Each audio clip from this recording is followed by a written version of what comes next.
It's time for step one of our Reggie Laurent inspired artwork. And so I'm going to move this picture of our inspiration artist aside. And we're going to start kind of like he does on some of his paintings that we may have heard, where he started with white images on his surface that he's painting on. And we're going to be painting on a black surface. And so we're going to just think about our shapes. You can think about geometric shapes, organic shapes. We are not really making a picture of a certain thing, just lots of designs. And so just a quick refresher of all these really awesome, cool designs that we can see from Reggie Laurent's work. So here's kind of what step one can look like.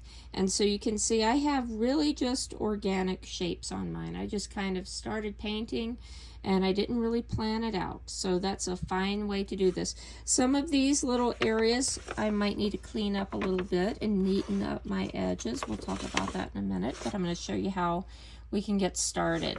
So I have white paint. And I actually have two different sizes of brush, and that way I can make some smaller shapes and fill in some of those shapes that with a larger brush.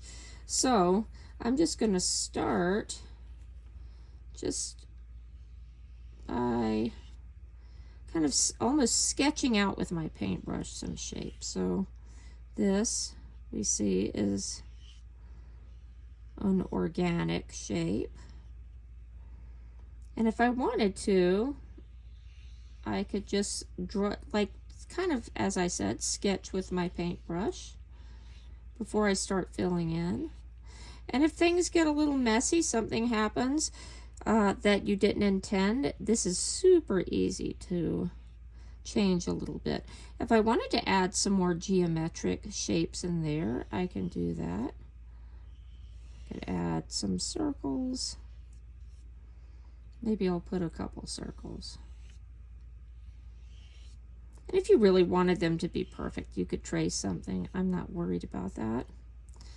Let's put, see, this is kind of a hybrid maybe. It's a kind of like a rectangle square, but I curved it a little bit just to maybe make it a little more interesting. So now maybe I will use my larger brush to start filling those in. And so I'm going to just put this one aside.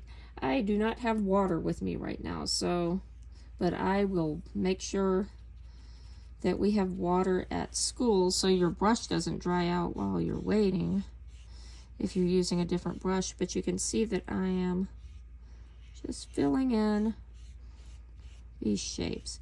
The center doesn't really matter as much to be nice.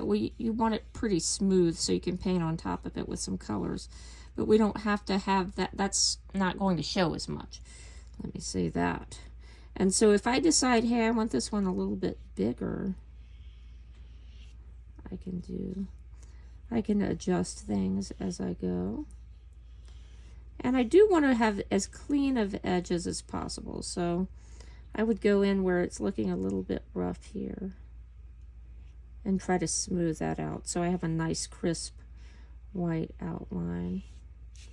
And so I'm just going to keep filling these in until my whole page is covered with white shapes. No other colors for step one.